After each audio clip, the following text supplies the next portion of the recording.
Kuna udanganyifu mkubwa makanisani, kudhani kwamba ahadi za kibibilia ni za kila mtu bila kujali maisha wanayoishi.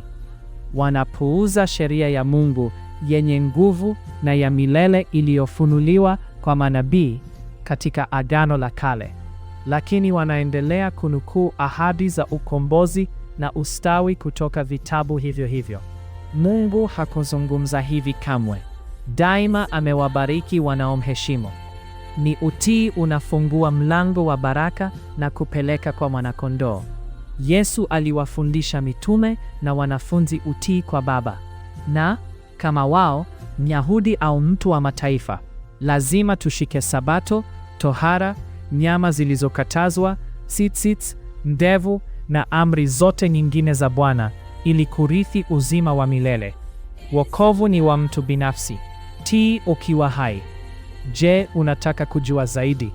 Nenda sasa hivi kwenye sheriayamungu.org.